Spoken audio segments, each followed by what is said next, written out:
नमस्कार। हिमवंत प्रदेश न्यूज में आपका स्वागत है। मैं हूं भानु प्रकाश नेगी। दोस्तों, शारीरिक स्वास्थ्य और मानसिक स्वास्थ्य ये दोनों हमारे जीवन के लिए बहुत जरूरी है। लेकिन होता क्या है कि हम अपने शारीरिक स्वास्थ्य पर तो ध्यान देते हैं, लेकिन मानसिक स्वास्थ्य पर किसी का ध्यान नहीं रहता है। वर्तमान समय में कोरोना काल जब से शुरू हुआ है तब से 95% से ज़्यादा लोग, और इससे भी ज़्यादा प्रतिशत हो सकता है, लेकिन मेरा जो अनुमान है, मानसिक स्वास्थ्य से ग्रस्त है। लेकिन उनके पास किसी भी प्रकार का कोई समाधान नहीं है, और जब उनको जो है कोई काउंसलिंग नहीं मिलती है तो अवसाद उनको पैदा हो जाते हैं, तमाम जो तनाव पैदा हो जाते हैं और बहुत सारी परेशानियां उनको हो जाती हैं। उससे वो जो है आत्महत्या के लिए जो है प्रेरित हो जाते हैं। तो इस तरह के जो विकार आज हमारे समाज में पैदा हो रहे हैं, उन विकारों को कैसे दूर किया जाए, इसके लिए आज हम आपके लिए एक खास मेहमान अपने साथ लाए हैं, जो लगातार कोरोना काल से और उससे पहले समय से जो है ये जो मानसिक रोग से ग्रसित रोगी हैं उनके लिए काम कर रहे हैं, और कई लोग इनकी सलाह से ठीक हो चुके हैं। तो उनका नाम है डॉक्टर पवन शर्मा, जो फॉरगिवनेस सोसाइटी फाउंडेशन के संस्थापक हैं। डॉक्टर साहब, आपका स्वागत है। धन्यवाद पवन जी। सर, सबसे पहले तो आपसे ये जानना चाहते हैं कि ये मानसिक स्वास्थ्य क्या है, थोड़ा सा आप इसको परिभाषित कीजिए। जी, मैं आपसे ये बता सकता हूँ कि जो भी कुछ ब्रह्मांड में हो रहा है वो सबसे पहले हमारे मानसिक पटल में ही उत्पन्न होता है। सबसे पहले कोई चीज़ हमारे विचारों में ही आती है, उसके बाद वो भौतिक जीवन में दिखती है। ब्रह्मांड में कोई भी चीज़ की रचना होती है वो सबसे पहले हमारे मनुष्य के विचारों में आती है, सोच में आती है। तो जब हमारे सोच स्वस्थ होते हैं, अच्छी सोच होती है, तो हम कहते हैं हम स्वस्थ हैं। जब हमारे पास सोच ऐसी आने लगती है जो कि हमारा नुकसान कर रही है, चाहे वो हमारे धन लाभ हो, चाहे वो रिश्तेदारी हो, चाहे वो अपना शारीरिक स्वास्थ्य हो, या दोस्तों के साथ मुलाकात, बात, संबंध अगर खराब हो रहे हैं, तो इसका मतलब हमारा मानसिक स्वास्थ्य कहीं ना कहीं हमें दिक्कत दे रहा है जी। इसको मानसिक स्वास्थ्य कहा गया है। शारीरिक विकार, शारीरिक बीमारी हमें जरूर दिखती है सामने से, कहीं चोट लगी है, कहीं शरीर में कष्ट है, कोई दर्द है, परेशानी है। लेकिन मानसिक स्वास्थ्य के लिए ये होता है कि मानसिक की चीज दिखती नहीं है। हाँ, उसके कारण दिखते हैं, उसके जो प्रभाव हैं वो दिखते हैं, बट वो बीमारी नहीं दिखती है जी। तो जब भी आपके जीवन में कुछ ऊट पटांग या गलत हरकत होने लगे, जो आपका इमोशन गलत कर रही हो, यानी आपको भावनाएं गलत दे रही हो, तो आपको समझ जाना चाहिए कि अब हमें अपने मानसिक स्वास्थ्य पर ध्यान देने की जरूरत है। जी डॉक्टर साहब, आज के जो समय में आप जो देख रहे हैं कि इस तरह के जो विकार हैं जी। इस तरह के जो अवसाद हैं, वो जो है आम बात हो चुकी है। जी। लेकिन देखा जाता है कि इनका जो है कोई निदान और कोई ऐसी संस्था नहीं है, या कोई इस तरह का कोई प्लेटफॉर्म नहीं है जहां लोग अपनी इस बात को कह सकें। जी बिल्कुल। तो क्या किए जाने की आवश्यकता है, और उस दिशा में आप क्या काम कर रहे हैं? देखिए, जो मानसिक स्वास्थ्य की बात कहें तो ये अवसाद हो चाहे तनाव हो, ये जब से मनुष्य पैदा हुआ है तब से ही हो रहा है।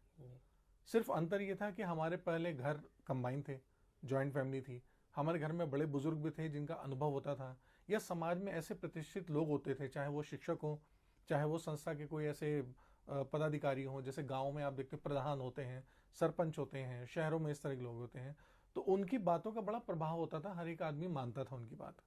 तो वहां पर एक तरह से उन्हें कह लीजिए कि चीजें बिगड़ने से पहले वहां पर उसकी काउंसलिंग भी हो जाती थी और उसका तरीका भी हो जाता था। अब आज की तारीख में आपाधापी में इतना ज्यादा भागदौड़ मची है, न्यूक्लियर फैमिली हो रही है, लोग अलग अलग रह करके काम कर रहे हैं, नए बच्चों का बुजुर्गों के साथ कोई भी संभावना साथ नहीं मिल पा रहा है। तो जब साथ नहीं मिल पा रहा तो उनकी जड़ें बड़ी ही कमजोर हो रही हैं। पहले हमारे बुजुर्ग हमको छोटी छोटी बातों पे ही समझा देते थे, आज वो चीजें नहीं मिल पा रही हैं। तब हम जैसे मानसिक स्वास्थ्य के प्रोफेशनलों को बाहर आना पड़ रहा है।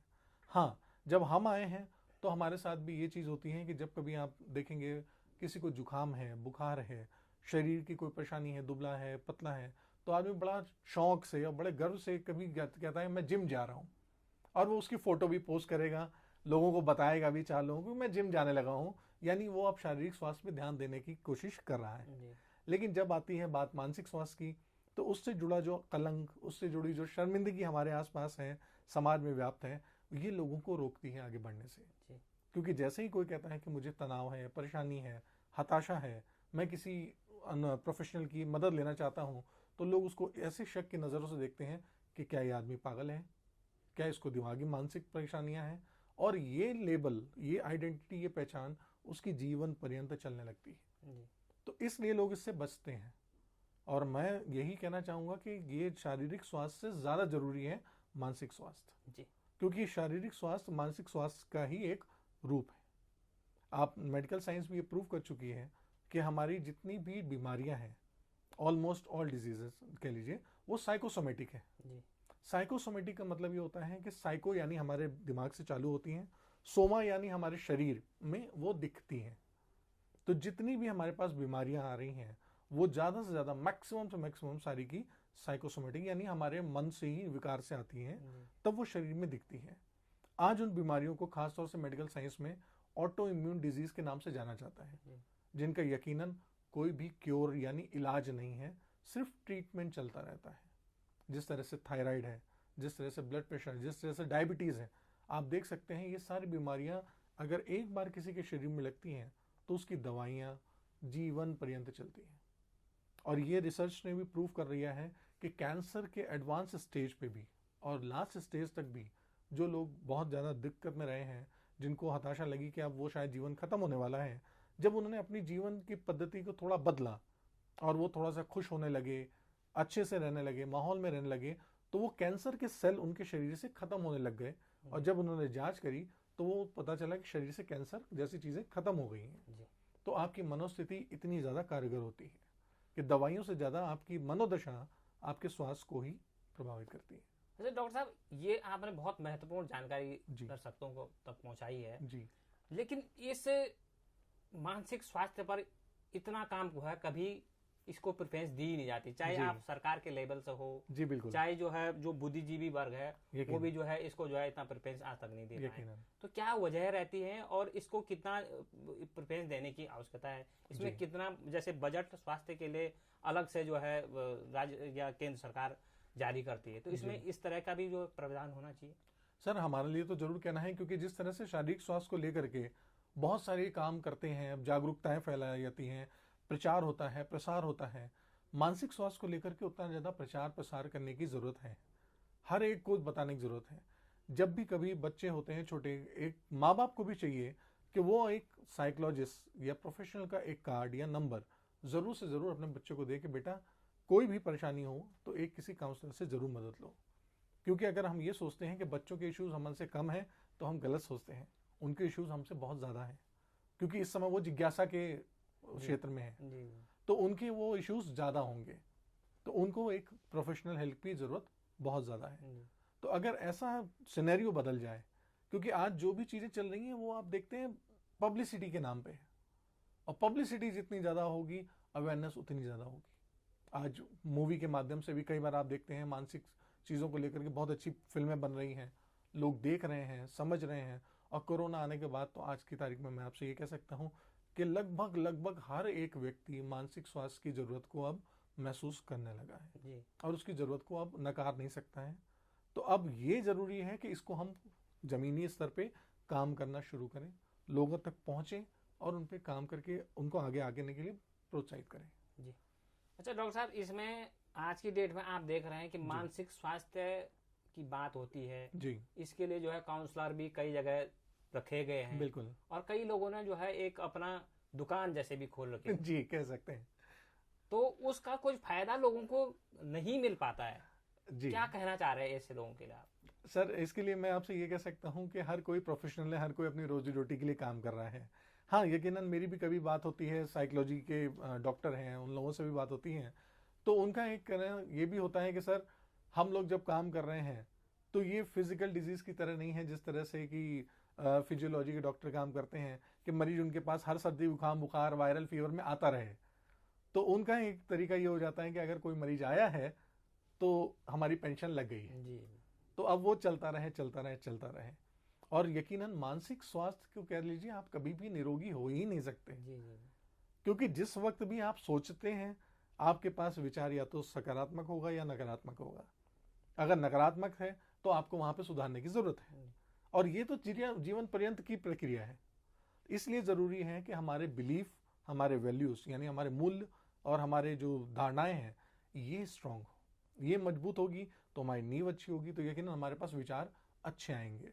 इसके लिए माँ बाप को जागरूक होना जरूरी है, जो अपने बच्चों के लिए काम करें, क्योंकि आज की पीढ़ी जितनी भी जानकारी रखती है वो बहुत जानकारी नहीं है।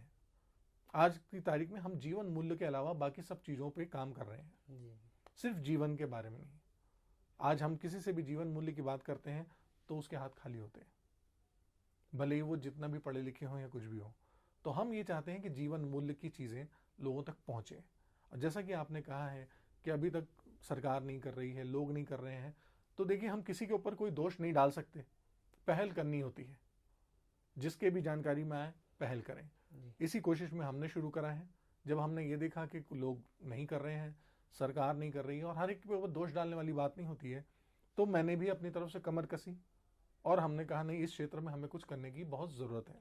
और जब आप चलने लगते हैं तो आपको अच्छे लोगों का साथ मिलना शुरू हो जाता है। बहुत से ऐसे लोग हैं जो कि एक मंच चाहते हैं, जिनके अंदर जज्बा है करने का, बट वो चाहते हैं कि हम करें कैसे, क्योंकि या तो उनके पास इतना समय नहीं है, या उतना ज्ञान नहीं है, या एक मंच नहीं है जिस पे वो निरंतर डेडिकेट होकर के काम कर सकें। तो हमने जो फॉरगिवनेस फाउंडेशन सोसाइटी क्रिएट करी है वो इसीलिए करी है कि लोग जो भी इंटरेस्ट रखते हैं, जो भी जीवन मूल्य में अपना योगदान देना चाहते हैं, वो आगे बढ़ें और संस्था के माध्यम से भी लोगों तक मदद करें, और जिनको मदद की ज़रूरत है उनको हम संस्था तक पहुँचाएँ जी, ताकि हम उनके लिए ज़्यादा मदद कर सकें। सर सूचना तकनीकी का जमाना चल रहा है, जी, बिल्कुल। 21वीं सदी चल रही है, जी हर हाथ में मोबाइल है, तमाम जानकारी दुनिया की सब जो है मोबाइल के अंदर है। बिल्कुल। फिर भी इतना मानसिक तनाव, इतना टेंशन जी इस तरह का क्यों? और विशेषकर मैं महिलाओं के संबंध में अगर पूछना चाहूंगा, जरूर। उत्तराखंड से लेकर के जितने भी देश प्रदेश की महिलाएं हैं, उन्हें जी। कहीं ना कहीं जो है मानसिक स्तर से या मानसिक स्वास्थ्य से जो है गुजरना पड़ता है, या बिल्कुल। मानसिक टेंशनों से गुजरना पड़ता है। बिल्कुल, तो इनके लिए क्या सुझाव हैं आपके पास? जरूर। जैसे आपने मोबाइल की बात करी, बहुत अच्छी बात करी कि आज तक सूचना की क्रांति है, सूचना फटाफट आती है। जी, देखिए, किसी काम का सूचना होना ये नहीं बताता है कि आप उसके बारे में ज्ञान रखते हैं। आपने जब मानसिक स्वास्थ्य की बात करी है तो आप डिप्रेशन, एंगर और डिजीज, आत्महत्या, सुसाइड, ये आज बड़ी आम बात हो गई हैं जो हर एक के दिमाग में रहती हैं। लेकिन कभी उनसे पूछिए क्या आप इसके बारे में जानते हैं, तो शायद आपको बता भी नहीं पाएंगे। जी, क्योंकि सूचना में क्या हो रहा है, सिर्फ सूचना आ रही है, ज्ञान नहीं है, जानकारी नहीं है। जी, हर कोई इस दौर से गुजर रहा है बट उसकी जानकारी नहीं रखता है। तो बेहतर है कि वो सही जानकारी हो, क्योंकि अधूरी जानकारी वाकई में खतरनाक है। जी, वो एक फैशनेबल जैसा। और दूसरा जो आपने बात करी है सर महिलाओं के लिए, तो यकीनन महिला शुरू से ही हमारे यहाँ पे ऐसी दबी रही हैं। सिर्फ अगर भारत की ही बात करें तो उस भारत को ही देखते देखते हमारे यहाँ जो पुराना कल्चर रहा है, जिसमें हम लोग महिलाओं के आगे नाम जोड़ देते हैं त्याग की मूर्ति जी, या सहनशीलता की प्रतिमूर्ति, जी, मतलब बहुत ताकत वाली है। यकीनन कुदरत ने महिलाओं को इतनी ज़्यादा सहन शक्ति दी है जितना कि पुरुषों में नहीं होती है, लेकिन उनको भी समय समय पर अपने लिए कहीं ना कहीं एक मदद की ज़रूरत होती है। जी, हाँ, पुराने समय में किसी महिला के पास उनके बुजुर्ग भी होते थे, उनकी माँ होती थी, उनकी सास होती थी, उनकी बहन होती थी, जो अपने अनुभव के हिसाब से उनको सही तरीके से जानकारी दे सकती थी। हाँ, उस वक्त परिवार भी इतने जुड़े हुए थे कि कोई गलत कदम उठाने से पहले लोग अपने पहले रिश्तेदारी, अपने बच्चे, अपने परिवार के बारे में सोचते थे। जी, आज हम लोगों ने महिला पावर, वुमेन पावर, महिला शक्ति, ये इतना करते करते करते ऐसा कर दिया है जैसे ये बेलगाम सा कर दिया हो। नई जनरेशन, आज हमारी जो बच्चे हैं, उनको हमने इतना बेलगाम कर दिया है कि वो आज़ादी और उद्दंडता के बीच में अंतर नहीं महसूस कर पा रहे हैं। हम शुरू से हमेशा कहते आए हैं कि माँ बाप एक नदी के दो किनारे होते हैं सर। जब तक वो किनारे सुदृढ़ हैं, नदी की सुंदरता बनी रहेगी, और अगर उसमें से कोई एक किनारा भी कमजोर हो गया तो वो नदी जो है वो अपना बाढ़ का रूप ले लेगी और अपनी सुंदरता खो देगी। जी, तो यकीनन आप सुंदरता के साथ उसको स्वतंत्रता दें। हाँ, उसके साथ ये बताना जरूरी है कि हमारे पास दायरे का है, बाउंड्रीज का है। आज़ादी का मतलब सिर्फ ये नहीं है कि उद्दंड हो जाए और अति होकर के जो भी कुछ करना चाहे करें। आज छोटे बच्चे देख लीजिए, बगैर मोबाइल के रह नहीं सकते, इसलिए भी क्योंकि दिन का 24 घंटा उन बच्चों के पास भी है, दिन का 24 घंटा माँ बाप के पास भी है। चलिए, माँ बाप तो टीवी देख करके, दोस्तों से बात करके, किसी और तरह से 24 घंटा काट लेंगे, वो बच्चे क्या करें? उनको भी तो वो 24 घंटा काटना है। जी, और आसान बात क्या लगती है कि जब माँ बाप कभी ऑफिस से घर में आते हैं तो सबसे आसान चीज देते हैं, बच्चे ये पकड़ो मोबाइल, हमारी जान छोड़ो। इसको हम लोग अपनी भाषा में गिल्ट मनी कहते हैं जी। कि एक तरह से माँ बाप बच्चों से साइलेंटली भाषा में कह लीजिए, परोक्ष भाषा में ये बोलते हैं, बेटा मुझे अब क्षमा करना, मेरे पास तुम्हारे लिए समय नहीं है, इसलिए मोबाइल ले और मेरी जान छोड़। जी। और उसके बाद वो बच्चा मालिक है कि वो क्या देख रहा है, क्या नहीं देख रहा है, और किस स्तर से क्या चीज जा रही है उसके पास, ये हमें समझना होता है। क्योंकि पहली सूचना जो बच्चे के पास जाएगी, यकीनन वो उसको धारण करता है। आज सूचनाएं इतनी ज्यादा हैं कि हमारे अखबारों में देखिए, टीवी में देखिए, कहीं पर भी देखिए, बलात्कार जैसा शब्द आम है और हर बच्चा जानता है आज की तारीख में। आप 5 से 6 साल के बच्चे को भी पूछोगे तो उसने ये शब्द सुन रखा है, लेकिन वो ये नहीं समझता है कि क्या ये कानूनन अपराध है या करना चाहिए। जिस तरह से हम बच्चों को ये बोलते हैं कि बच्चे चोरी करना अपराध है, गलत है, तो याद करिए आप आज की उम्र में भी अगर कुछ चुराने लगते हैं तो आपके हाथ कांपने लगेंगे, क्योंकि आपके लिए एक बिलीफ सिस्टम दे रखा है चोरी अपराध है। लेकिन बलात्कार के लिए आज हम ये नहीं बोलते कि बेटा अपराध है, क्योंकि बच्चा जब कभी पूछता भी है बलात्कार जैसा शब्द तो माँ बाप उससे कतरा करके उसको पूरी जानकारी नहीं देते। अच्छी बात ये होती है कि हमें वहीं पर उसको जानकारी देनी चाहिए, क्योंकि अब उसके पास शब्द आ गया है तो उसकी जिज्ञासु प्रवृत्ति उससे कहती है खोजने के लिए कि इसके बारे में जानकारी लो, ये क्या है क्या है क्या है। तो जब वो जानकारी ढूंढता है तो उसको जो सबसे पहला सही जानकारी मिलेगी वो उसको धारण कर लेगा, चाहे वो उसके फायदे की हो या वो उसके नुकसान की हो। इसलिए हमें चाहिए कि हम सही मीडिया में सही चीज बताएं, और अच्छी बात है कि अगर हम घर से शुरू करें तो ज्यादा अच्छा है, क्योंकि अभी तक की पीढ़ी तो ये कह लीजिए जो आप देख रहे हैं मानसिक स्वास्थ्य और बाकी चीजों में हमने अपनी पीढ़ी को तबाह कर लिया है, और यकीनन उस तबाही का नजारा हम बहुत अच्छे से देख पा रहे हैं। अब चाहिए कि मानव जाग जाए, क्योंकि कोरोना काल ने लोगों को सिखा दिया है कि प्रकृति जब अपने आप को सुधार सकती है तो मनुष्य भी सुधार ले। अगर आज हम सुधारते हैं तो यकीनन हम अपनी आगे आने वाली भावी पीढ़ियों को सुधार सकते हैं। इसके लिए हमें जरूरी है कि हम उनको बचपन से सुदृढ़ मूल्य दें, अच्छी बातें समझाएं, और ये जो फिजूल की बातें हैं जो मिथ्या चल रही है मार्केट में उनको ना बता करके सच बात बोले।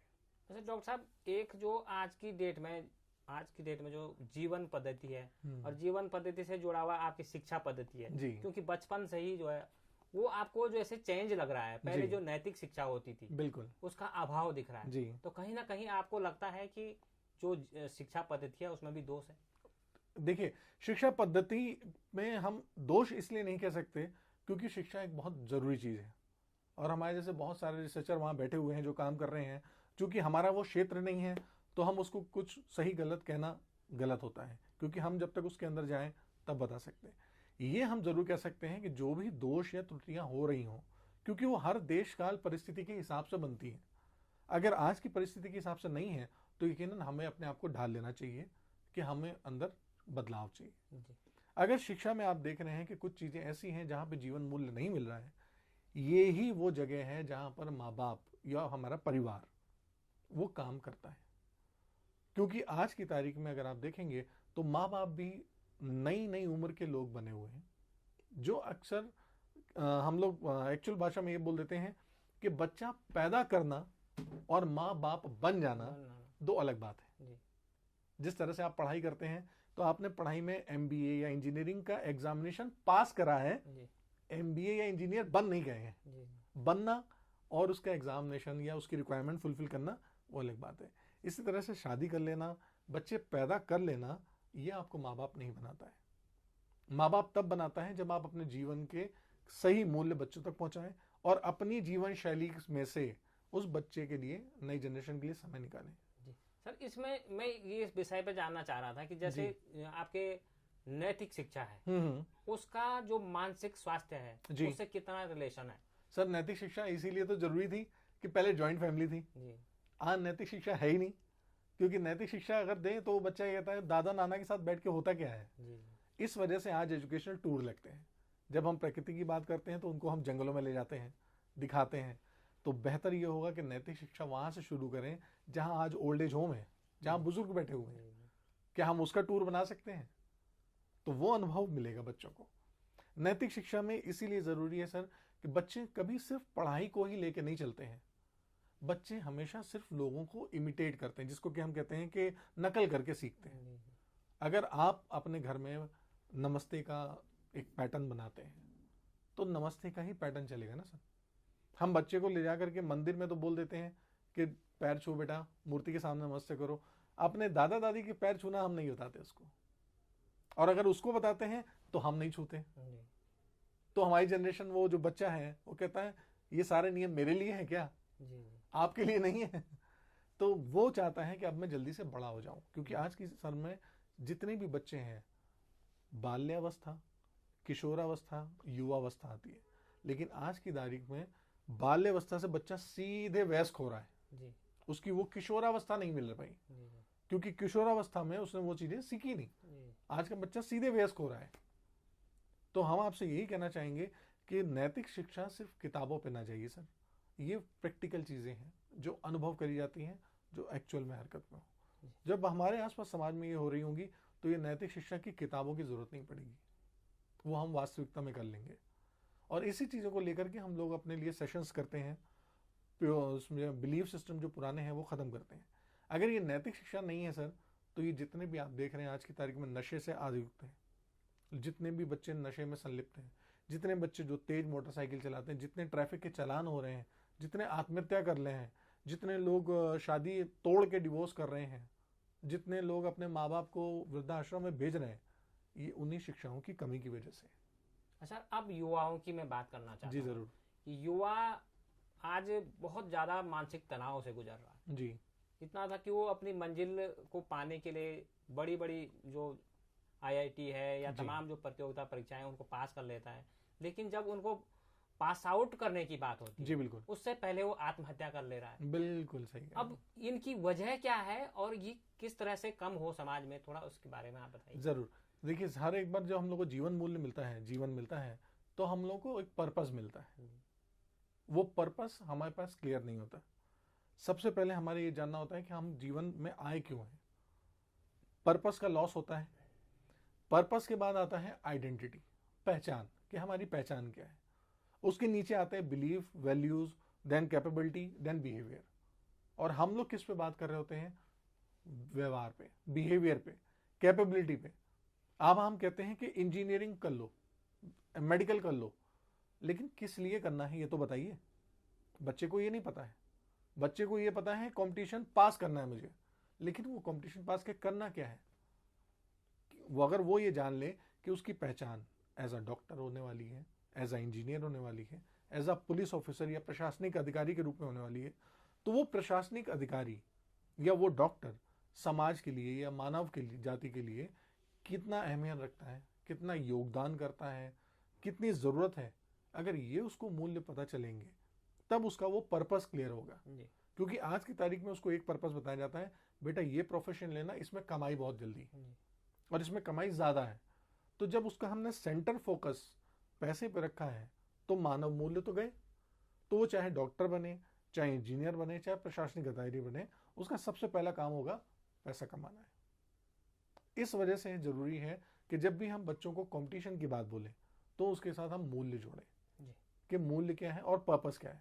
और जब पर्पस क्लियर हो जाएगा तो ये बता दूं कि चाहे वो बच्चा पहली बार में एग्जाम दे, चाहे दूसरी बार में, चाहे 100वीं बार में, उसके मूल्य प्रॉपर होंगे और सही तरह से वो एग्जाम पास करेगा। उसको कभी भी वो हताशा नहीं होगी जिसकी वजह से आज उसको सुसाइड करना पड़ता है। जब हमारे सामने आप देखेंगे आईआईटी जैसे बच्चे जिन्होंने बीटेक कर रखा है, एमटेक का लास्ट ईयर है, और लास्ट ईयर में सोचिए वो सुसाइड जैसे काम कर रहे हैं। अगर हम उनको ये बताते हैं कि आप बेटा एमटेक करने के बाद इस शहर की नहीं, अपने परिवार की नहीं, इस देश की संपत्ति बनने जा रहे हो। आप सोचिए हमारा देश इंतजार कर रहा था उन युवाओं का कि अभी वो आईआईटी करके बाहर आएगा तो देश की तरक्की में न जाने कितना योगदान देगा वो। उसको ये पहचान नहीं है, इसलिए वो सोचता है मैं क्या करूं। उसको अपना जीवन बिल्कुल व्यर्थ लगता है कि मैं यहाँ बेकार में हूं, मेरा कुछ मकसद नहीं है यहाँ पे पढ़ने का, मेरे रहने का। क्योंकि उसको एक ही चीज दिखती है, मेरे माता पिता पे कर्ज है, मैंने एजुकेशन लोन ले रखा है, मैं क्लास में सबसे नीचे हूँ, मैं उतना अच्छा नहीं हूँ, मैं समाज में गर्लफ्रेंड नहीं रखता हूँ, मैं दोस्तों के साथ नहीं हूँ, मेरी पढ़ाई नहीं है, मेरे पास गाड़ी नहीं। ये अगर सोच होती है उसकी, तब वो आत्महत्या जैसे कदम उठाता है। तब उसको ये लगता है कि इन चीज़ों का मूल्य ज़्यादा है, उसके जीवन का मूल्य बिल्कुल ख़त्म है। जबकि अगर उसको ये बताया जाए कि सिर्फ ये 1-2 साल बाद तुम देश की इतनी बड़ी संपत्ति बनने जा रहे हो जिसके आगे ये सारी चीज़ें बेमायने होंगी, कोई कदर नहीं होगी। इसी वजह से हमारे पास अब्दुल कलाम जैसे लोग, इतने बड़े बड़े साइंटिस्ट आज की तारीख में कम हो रहे हैं। और जब हो रहे हैं, जो लोग ऐसे हैं जो कि पढ़ पाते हैं, जो क्वालिफाई करते हैं, उनको विदेशों का सबसे पहले रास्ता मिलता है। वो सबसे पहले विदेश की तरफ जाना चाहते हैं, क्योंकि हिंदुस्तान से उनको दिखता है कि आमदनी इतनी नहीं है और विदेशों में मौके हैं, अवसर है, इस वजह से जाते हैं। सर, एक बहुत जो महत्वपूर्ण विषय है, अब जो हमारा युवा है जी, वो नशे की गिरफ्त में है। बिल्कुल। और वो मानसिक विकारों से भी गुजर रहा है। जी हाँ। तो उसे लगता है कि अगर मैं नशा करूंगा तो मैं मानसिक रोगों से भी मुक्त हो सकता हूं। जी हाँ। आपका क्या विचार है इसमें? जरूर। जो भी कोई नशा करता है, चाहे वो शराब का हो चाहे ड्रग्स का हो, इसकी प्रवृत्ति होती है क्रिमिनल, जो हम लोग कहते हैं। ये सिर्फ 2 तरह की प्रवृत्ति होती है।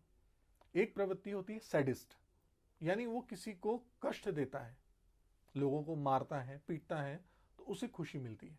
जैसे कि आतंकवादी, उग्रवादी या बहुत ही उद्दंडी लोग जो कि मारपीट करते हैं। दूसरा होता है मैसोचिस्ट। ये वो प्रवृत्ति होती है जो कहती है कि मैं अपने को कष्ट देके तुम्हें कष्ट दूंगी।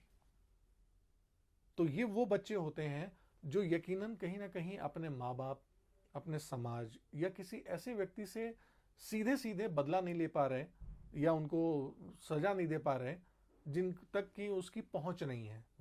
तो वो नशे के एक माध्यम बनाते हैं। वो कहते हैं मैं अपने शरीर की इतनी दुर्गति कर लूंगा, या अपने नाम की, या अपने परिवार की, अपने जो कुल है जो चला आ रहा है, अपने पिता का नाम, अपने परिवार का नाम, इसकी छवि समाज में इतनी धूमिल कर दूंगा कि आपको शर्मिंदगी का बोझ उठाना पड़ेगा। उसका माध्यम उसको मिलता है कोई नशा। वो या तो स्मैक लेगा, या वो शराब लेगा, या वो कोई और गलत हरकत करेगा, तब वो नशे पे जाता है। और वो जब नशा वो करता है, उसके बाद जब देखता है कि लोग, उसके घर परिवार वाले कष्ट में हैं, परेशान में हैं, दुखी हैं, उसको अंदर अंदर कहीं ना कहीं खुशी मिलती है। वो ये जानता है कि ये मेरे स्वास्थ्य के लिए खराब है, बट वो तब भी ये जानता है इससे मुझे मिलने वाला लाभ ज्यादा कीमती है बजाय मेरे स्वास्थ्य से। तो वो इसको अति करता है। 1 बार करेगा, फिर 2 बार करेगा, फिर 3 बार करेगा। हम ये कहते हैं नशा करने वाले को कोई होश नहीं होता। सर, नशा करने वाले को पूरा होश होता है। नशा करने के बाद व्यक्ति अपने ही घर आता है, पड़ोसी के घर नहीं जाता। अपने घर आने के बाद वो अपने माँ बाप को उतनी गालियां नहीं देता जितनी शायद वो अपनी पत्नी को देता है, या अपने छोटे भाई बहन को। वो उन पे हाथ उठाता है, किसी और पे नहीं उठाता। तो इसका मतलब उसको सोच रहती है, और उसको ये भी पता होता है मुझे किसके साथ कैसा व्यवहार करना है। तो इसलिए ये जो नशा होता है, ये नशा व्यक्ति तब करता है, पहला तो एक माध्यम उठाता है अपने जीवन को खत्म करने का, और दूसरा माध्यम वो उठाता है अपने किसी करीबी को दंडित करने का, उससे बदला लेने का। यकीनन अगर वो उससे बात नहीं कह पा रहा है तो ये एक तरीका मिलता है उसको कि मैं थोड़ा थोड़ा करके परेशान करूंगा। जो आत्महत्या है सर, वो भी एक इसी नशे का परिणाम है। क्योंकि आत्महत्या भी जो लोग करते हैं वो इसी वजह से करते हैं। वो ये कहते हैं कि मेरे जीते जीते तो आपको कदर नहीं थी ना साहब, मैं जा रहा हूं, अब देखो तुम्हें कितना कष्ट होगा। वो तब ऐसा बड़ा कदम उठाते हैं। असलियत में वो जिस दिन आत्महत्या करते हैं वो उस दिन नहीं मरे हैं, वो मर बहुत पहले लिख चुके हैं। उस दिन तो सिर्फ उन्होंने उस घटना को अंजाम दिया है। क्योंकि जिस दिन उन्होंने सोच लिया था मेरा जिंदगी बेकार है, किसी काम की नहीं है, मेरे लिए कोई कदर नहीं करता, वो उस दिन मर गए, मुझे मर जाना चाहिए। उसके बाद से वो मौका ढूंढते कि मुझे ट्रेन के नीचे आना है, या मुझे जहर खाना है, या मुझे गोली मारनी है, या मुझे ट्रक के आगे आना है, या पानी में डूबना है। फिर वो उसके मौके ढूंढते कि इसको मैं किससे अंजाम दूं। तो जितने भी ये आत्महत्या करने वाले, जितने भी ये नशे वाले लोग हैं, ये आप हमेशा ध्यान रखिए, ये हमेशा किसी न किसी अपने करीबी को सजा देने के लिए ही यह कदम उठाते हैं। और इसका सबसे रोकने का कारण कभी भी नशे के बाद का नहीं है सर। इसको हमेशा पहले रोकेंगे तो ज्यादा अच्छा है। क्योंकि पहले रोकने का मतलब ये होता है कि जब हम कभी अपने परिवार वाले को, जब कभी अपने परिवार के सदस्यों को थोड़ा सम्मान देते हैं, उनकी अहमियत देते हैं, तो वो खुद समझते हैं कि हाँ मुझे ये हरकत नहीं करनी है। लेकिन जब वो ये समझते हैं कि मेरा परिवार को शर्मिंदगी हो या ना हो उससे फर्क नहीं पड़ता, तब वो इस तरह की हरकतें करते हैं। जी। आप और हम अपने परिवार को सम्मान दिलाने के लिए, गर्व दिलाने के लिए ही अच्छे काम कर रहे होते हैं। जी। हम इन बुरे कामों से पीछे हट रहे होते हैं क्योंकि हमारे लिए परिवार जरूरी है। जी।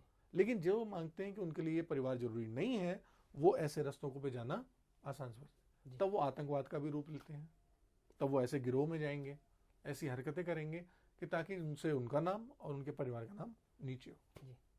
डॉक्टर साहब, ये तो आपने इस तरह से जो मानसिक विकार हैं उनकी जी। बात, अब इनको कम कैसे किया जाए?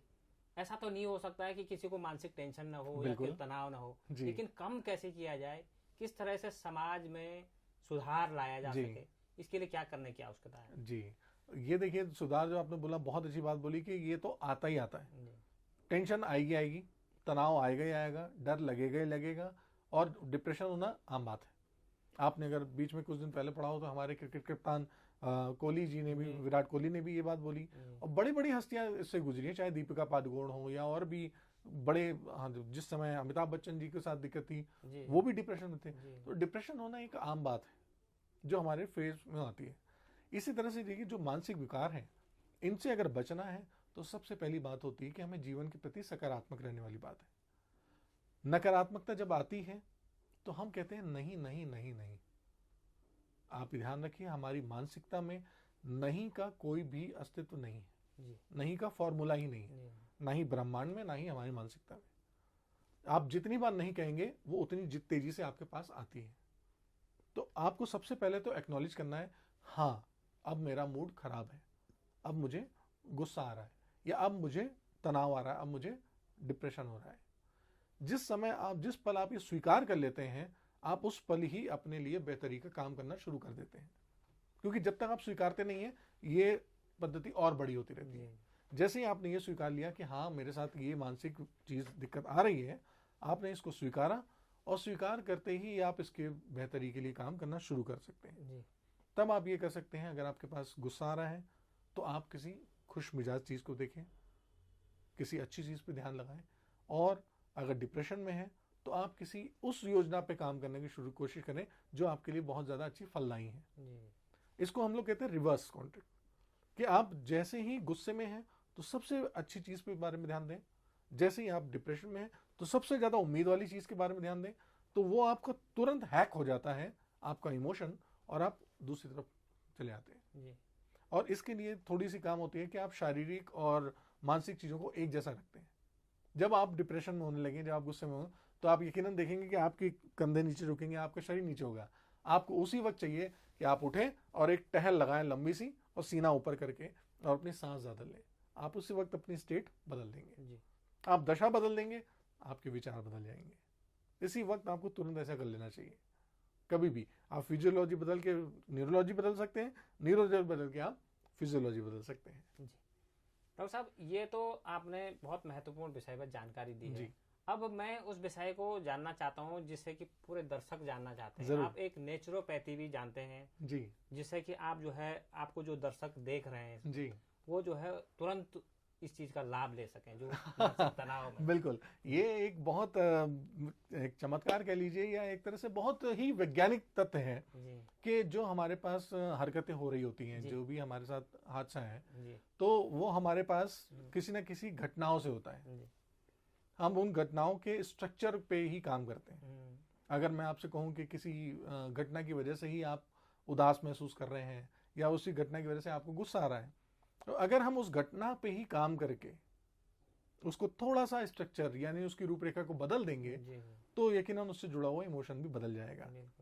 तो आपने जो बात कही है, मैं यकीनन इसको करके दिखाना चाहूंगा, क्योंकि हम लोग सब करते हैं। मैं आपके साथ साथ जितने भी लोग हमें देख रहे हैं यहाँ पे, मैं उन सबसे अनुभव करूंगा कि आप सबके पास जीवन में कोई ना कोई ऐसी घटना जरूर है, अप्रिय घटना, जो कि आपके पास गुस्सा, हताशा, डिप्रेशन, या आपका कह लीजिए मूड खराब कर देती है। अगर आपके पास कोई ऐसी घटना है तो कृपया उस घटना को याद करिए। यकीनन वो आपको याद आ गई होगी। ये घटना आपकी एक मूवी फॉर्म में होगी, यानी चलचित्र के रूप में होगी। जब ये घटना आप देख रहे हैं तो आपको तुरंत आभास होने लगेगा कि आपके इमोशन थोड़े से डाउन जा रहे हैं, आप परेशान हो रहे हैं। अब आप सिर्फ एक काम करें कि महसूस करें कि आपके दूर दीवार पर एक टीवी लगा हुआ है जहां पर यह घटना चल रही है। आप उस घटना को देखना शुरू करें और सिर्फ एक उम्मीद करें कि आपके हाथ में एक रिमोट है उस टीवी का। इस पूरी घटना को देखिए। अगर इस पूरी घटना में आपको रंग दिखाई दे रहे हैं तो अपने उस रिमोट कौन से आप इस कलर को कम कर दीजिए। ये पूरी मूवी आपके लिए अब ब्लैक एंड व्हाइट हो जाएगी। और जब ब्लैक एंड व्हाइट हो रही होगी तो आप देख रहे होंगे कि इसका जो भी प्रभाव है बहुत कम हो रहा होगा। आप कर सकते हैं जरूर। अब आपको महसूस हो रही होगी सारी ब्लैक एंड व्हाइट है। अब आप किसी भी एक सीन पर आप अपने हाथ से रिमोट करते हुए उसको पॉज कर दीजिए। एक फिल्म के उस सीन को उस तस्वीर पे रोक दीजिए। यकीनन आपके पास टीवी पे वो चित्र रुक गया होगा। अब आपके हाथ में एक रिमोट में जो बटन है वो जैसे ही आप देखते हो कि टीवी में सिग्नल चला जाता है और काली सफेद बिंदियां वहां पे आने लगती हैं, बस वो बटन दबा दीजिए और सिग्नल लॉस्ट हो गया। अब आपके उस टीवी में काली सफेद बिंदियां आ रही हैं और इस वक्त वो पूरा सफेद हो गई स्क्रीन। अब वहां पर कोई भी सीन नहीं दिख रहा है, ना ही आवाज आ रही है और ना ही कोई भी तस्वीर है।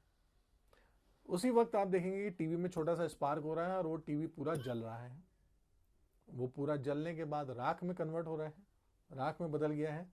वो पूरी राख नीचे गिर गई है और हवा का झोंका आकर के उस पूरी राख को ले जा रहा है।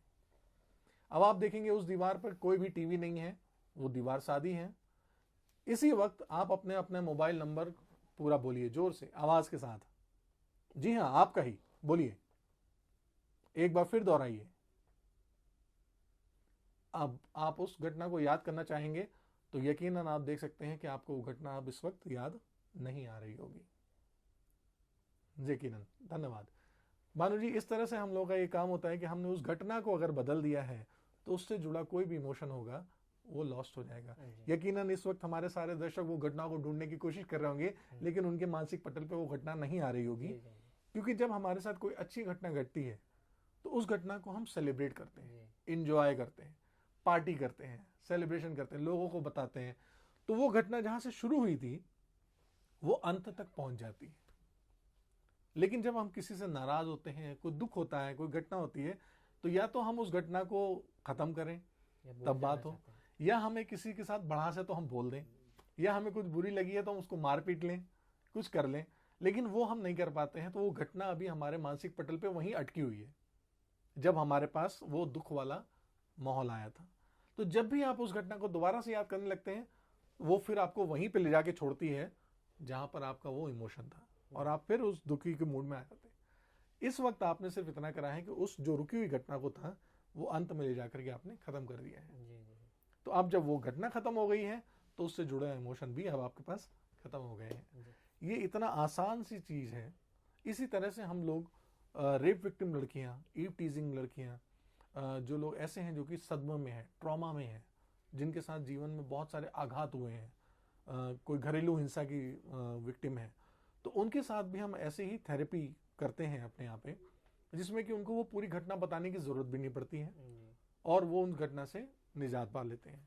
उसके बाद आप देखेंगे कि उन लोगों ने, बहुत सारे लोगों ने प्रोफेशनली बड़े अच्छे काम करना शुरू कर दिया, उनका परफॉर्मेंस अच्छा हुआ, उनके घर परिवार के लोग अच्छे हो गए, उनका रिश्तेदारियां ठीक हो गई, क्योंकि अब वो उस सदमे से, आघात से बाहर निकल आए। अदरवाइज वो सदमे में ही रह जाते हैं। वैसे डॉक्टर साहब, आपने कोरोना काल में बहुत शानदार काम किया है और 1 साल पहले आपने ये संस्था शुरू करी। जी बिल्कुल धन्यवाद। तो अब जो है आपने आईटीबीपी से लेकर के तमाम सेना के जवानों को भी काउंसलिंग दी है, बीएसएफ, आईआईटी के जो है जो छात्रों को भी किया है। तो किस तरह का अनुभव रहा है आपका अभी तक का? जी सर, ये अनुभव तो बहुत ही लाजवाब होता है। ये कह लीजिए कि आप जितने भी मनुष्यों के साथ, मानवों के साथ काम करते हैं, वो अनुभव आपके लिए अद्वितीय होता जाता है हर बार हर बार हर बार। और ये हम लोगों के लिए तो हर बार एक नया सीखने का अनुभव होता है, क्योंकि हर घटना से हम कुछ ना कुछ नया सीख रहे होते हैं। और अब हमारे लिए तो ऐसा होने लगा है कि जीवन का मूल्य बहुत अंतर हो गया है। तो हर एक क्षेत्र में, हर एक चुनौतियों पे अलग अलग लोग हैं। मैं आपसे भी ये बात कहना चाहूंगा कि हर व्यक्ति बाहर अगर आप देखेंगे तो अपने आप में ही एक युद्ध लड़ रहा है। वो उसके परिवार का भी होगा, वो उसके काम काज का भी होगा, वो उसके समाज का भी होगा, वो उसी युद्ध में लगा हुआ है सब। तो ऐसे में तो हमारे लिए सबसे बढ़िया मेहनतवान रहती है कि हम उसकी बात को समझ सकें और उसको कहीं ना कहीं थोड़ा सा दयालुता का भाव दिखा सकें। ये उसके लिए मदद करके बहुत काम करेगा। जी सर, आपका जो फाउंडेशन है वो जी मानसिक रोगियों के लिए बहुत अच्छा काम कर रहा जी है, और प्रधानमंत्री ने भी कार्यालय से भी आपके कार्य की सराहना जी की जरूर। है। आगे किस तरह की कार्य योजना है आपकी कि ताकि ये काम बृहद हो और जी अधिक से अधिक लोगों को मानसिक स्वास्थ्य मिले? बिल्कुल सर, मैं आपको ये जरूर बताना चाहूँगा कि हम लोगों ने भी कोरोना काल में जितना भी काम करा, लोगों को बहुत मदद करी। जिन लोगों के कोरोना से रिकवर होके आए थे उनके परिवारों के साथ मिलकर काउंसलिंग करी, और बाहर जो डर का माहौल व्याप्त था उसको भी हमने हटाने में बहुत मदद करी लोगों के लिए। उस ट्रॉमा से लोग बाहर आए हैं। हमने एक सुझाव भेजा था प्रधानमंत्री ऑफिस में ये बताने के लिए कि मानसिक स्वास्थ्य पे हम लोग इस तरह से काम कर रहे हैं, और यकीनन जो हमारे साथ पेशेवर जुड़े हुए हैं वो अपनी अपनी जीवन शैली में बहुत व्यस्त हैं, जी और हम लोग चाहते हैं कि हम डेडिकेटली पूरा काम कर सकें। और ख़ास तौर से अभी हम लोग उत्तराखंड की बात कर रहे हैं क्योंकि हम लोग उत्तराखंड में हैं, तो अभी हम देहरादून से काम कर पा रहे हैं, बाकी लोगों को टेलीफोनिकली हम मदद कर पा रहे हैं। तो हमने जब ये सुझाव भेजा तो उन्होंने हमारे पास फ़ोन करा, हमसे जानकारी ली, और हमारे काम को बहुत सराहा, उन्होंने भी बहुत तारीफ करी है, और हमारे इस सुझाव को उन्होंने स्वास्थ्य मंत्रालय तक भेजा हुआ है। जी जी तो स्वास्थ्य मंत्रालय जल्दी ही हमसे संपर्क करके हमारे मौके आज देगा, तो हम लोग आगे उत्तराखंड के लिए काम कर सकते हैं। जी क्योंकि हमें अब चाहिए होती हैं डेडिकेटेड लोग, और नो डाउट हमें समाज से भी कुछ इस तरह की मदद चाहिए कि लोग आगे पहल करें और बढ़ें। तो हम सरकार से भी कहना चाहेंगे और आम लोगों से भी कहना चाहेंगे, और इवन कॉरपोरेट लोग जो कि व्यवसाय में हैं, जो चाहते हैं कि मानवों के लिए कुछ मजबूरी की अच्छा करा जाए, तो आज ये मौका है जिसने हमें सिखा दिया है कि हमें जिस क्षेत्र में काम करने की ज़रूरत है वो है हमारा मानसिक स्वास्थ्य, जिसमें हर प्रोफेशनल को भी ज़रूरत है क्योंकि उसका परफॉर्मेंस भी वही चाहिए, एजुकेशन भी, शिक्षा में भी वही चाहिए, रिलेशनशिप में, रिश्तेदारी भी यही चाहिए, और स्वास्थ्य में भी यही है। तो आज तो हर एक को ज़रूरत है, तो चाहूँगा कि हर कोई आगे आए। हाँ, जो लोग नहीं सीखे हुए हैं उनको हम सिखाएंगे भी, जी और उसको मदद लेकर के हम चाहेंगे कि ये सिलसिला और आगे बढ़े, ज़्यादा से ज़्यादा लोग लाभान्वित हों, ज़्यादा से ज़्यादा लोगों तक फ़ायदा हो। तो सर, अब आप थोड़ा सा अपने दर्शकों के लिए जी बताइए कि जो मानसिक रोग से ग्रस्त हैं जी या जो आपको जो है फॉलो कर रहे हैं, देख रहे हैं, जी उनको जो है आप क्या कहना चाहते हैं? मैं यही कहना चाहूँगा कि पहली बात तो मानसिक स्वास्थ्य आपके शारीरिक स्वास्थ्य जैसा ही जितना आम है, इसको लेकर के आपको जरा सी भी हीन भावना लेने की कोई ज़रूरत नहीं है। जिस तरह से आपको सर्दी जुकाम बुखार होता है और आप तुरंत डॉक्टर के पास या केमिस्ट के पास जाते हैं उससे जुड़ी दवाई लेने के लिए, उसी तरह से मानसिक स्वास्थ्य में अगर आपके पास कुछ गलत विचार आ रहे हैं, कुछ परेशानियां हो रही हैं, तो या तो आप अपने परिवार में किसी बड़े के पास या किसी प्रोफेशनल के पास जा करके सलाह लें, उनसे मदद लें, उनको अपनी बात बताएं कि मुझे पास ये चुनौतियां आ रही हैं, और उनकी मदद के साथ आप अपनी उन चुनौतियों को सामान करने के लिए आसान रखें। ये कोई स्टिग्मा नहीं है, ये कोई कलंक नहीं है। मानसिक दिक्कत होना कोई बड़ी बात नहीं है या कोई ऐसी अनहोनी नहीं है जिसके लिए आपको शर्मिंदा होना पड़े, क्योंकि ये एक आम बात है। जिस तरह से हमारा शरीर है, जिस तरह से हमारी सोच है, दोनों को ही स्वच्छ और अच्छा रहने की पूरी पूरी जिम्मेदारी हमारे अपने ऊपर है। तो इससे तो आप निश्चित रहें कि ये कोई कलंक नहीं है, ये कोई बुराई नहीं है। सर, अब दर्शक लास्ट में आपके बारे में जानना चाहेंगे जी कि आपकी फॉरगिवनेस फाउंडेशन सोसाइटी जी क्या है, कब इसकी स्थापना हुई है, जी और इसके जो है भविष्य के उद्देश्य क्या है? अच्छा सर, हम लोग मानसिक स्वास्थ्य पे बहुत सारा काम कर रहे थे, पर ये होता था कि कई बार हम लोग कोशिश करते थे कि आगे बढ़ें, कुछ काम करें, तो बीइंग ए प्राइवेट ऑर्गेनाइजेशन हम लोग को कई बार ऐसी एंट्रीज नहीं मिलती थी, या ऐसे लोग कभी हमें संपर्क नहीं करते थे। कहते थे कि भाई आप प्राइवेट संस्था हैं, किस लाभ के लिए कर रहे हैं। जब हम उनको ये कहते थे कि सर हम किसी लाभ के लिए नहीं कर रहे हैं, हम चाहते हैं कि जागरूकता फैले लोगों में, तब उस जगह पे हम लोग को ध्यान आया कि नहीं, ऐसा कुछ करना चाहिए। तब हमने ये फॉरगिवनेस फाउंडेशन सोसाइटी की स्थापना की, और ये फॉरगिवनेस फाउंडेशन सोसाइटी की स्थापना पिछले साल 19 जनवरी को हम लोगों ने नींव रखी है, 19 जनवरी 2020 को, और हमने उस पर काम करना शुरू करा। आज 1 साल हो गए हैं, और 1 साल में हम आपको ये बताते हुए बहुत अपार हर्ष होता है कि यकीनन जिन लोगों को जितनी ज़्यादा संतुष्टि नहीं मिली होगी वो मौका हमें मिला। और ये कुदरत की बात कह लीजिए कि इधर हमने संस्था शुरू करी और कोरोना और लॉकडाउन ने जैसे पूरी दुनिया को परेशान कर दिया। तो उस वक्त में अगर हम अपना योगदान दे पाए तो हमें बड़ी खुशी हुई कि हम वहाँ पर काम कर पाए, तो हमारी सार्थकता हुई, हम लोगों तक मदद कर पाए, हम लोगों को पहुंचा पाएं। और आगे आने वाले समय में तो मैं आपको ये बता रहा हूं कि अभी उत्तराखंड को लेकर के चल रहे हैं हम लोग, जहां जगह जगह हम सेमिनार देते हैं, वर्कशॉप देते हैं, ऑनलाइन भी काउंसलिंग देते हैं, ऑफलाइन भी देते हैं। इसमें पेरेंटिंग रिलेटेड इश्यूज होते हैं, हम लोग पेरेंटिंग सिखाते हैं, बच्चों को बताते हैं। यहाँ पे उत्तराखंड महिला कल्याण से जुड़ करके हम लोग संवासनी गृह पे जा करके और कैदियों को भी काउंसिल कर रहे हैं, अधिकारियों को भी काउंसिल कर रहे हैं कि वो किस तरह से अपना ध्यान रखें। अभी भविष्य में हम लोग कोशिश कर रहे हैं कि जितने भी पुलिसकर्मी हैं जिन्होंने कोरोना के रहते हुए और आमतौर पे भी बिल्कुल बेतहाशा काम करते हैं, उनकी छुट्टी का पता नहीं है, उनके काम का पता नहीं है, तो हम उनके लिए चाहते हैं कि वो हमसे संबंध होकर के अपनी सेवाएं लें, काउंसलिंग लें। क्योंकि अंतरूनी चाहे पुलिस वाले हों, चाहे सेना वाले हों, चाहे प्रोफेशनल हो, उसके अंदर एक इंसान है जिसको उतनी ही ज़रूरत है अपनी देखरेख की जितनी हम आम आदमियों को है। तो उन पे काम कर रहे हैं। और स्वास्थ्य को लेकर के हम लोग अभी बहुत सारे प्रोग्राम बनाए हैं जो कि हम लोग इम्प्लीमेंट कर रहे हैं, स्पेशली ओल्ड एज होम, बुजुर्गों के लिए, ताकि वो उस बुजुर्गियत से बाहर निकलें और कुछ नया कर सकें। क्योंकि बहुत सारे ऐसे पेशेवर हैं, चाहे वो टीचर हों, चाहे वो वर्कर हों, चाहे वो अच्छे अधिकारी रहे हों, अगर वो रिटायर हो गए हैं तो रिटायरमेंट के बाद वो सोचते हैं कि हमारी ज़िंदगी ख़त्म सी हो गई है। तो हम उनके साथ जुड़ करके जानकार के पुरानी कल्चर को लेकर के नई जो पीढ़ी है उसको हम लोग सींचना चाहते हैं। तो वो हम बीज की कड़ी का काम करना चाहेंगे। डॉक्टर साहब, आज आपने इतनी महत्वपूर्ण जानकारी अपने दर्शकों के लिए दी है। आपका जो है चैनल पे आने के लिए बहुत बहुत धन्यवाद। बहुत बहुत धन्यवाद भानु जी। और मैं चाहूँगा कि आपने हमें इतना अच्छा मौका दिया, अगर हमारे थ्रू किसी एक को भी लाभ मिला है तो यकीनन हमारा आना सार्थक हो गया जी। बहुत बहुत धन्यवाद। तो ये थे हमारे साथ फॉरगिवनेस फाउंडेशन सोसाइटी के संस्थापक और मानसिक रोग विशेषज्ञ डॉक्टर पवन शर्मा, जिनका कहना है कि जो शारीरिक स्वास्थ्य है उसको जो है आप मानसिक स्वास्थ्य के साथ जो है एक संबंध बना लीजिए और उसको उतना ही महत्व दीजिए जितना आप अपने शारीरिक स्वास्थ्य को देते हैं। तो मिलते हैं दोस्तों एक नए वीडियो के साथ, तब तक के लिए नमस्कार।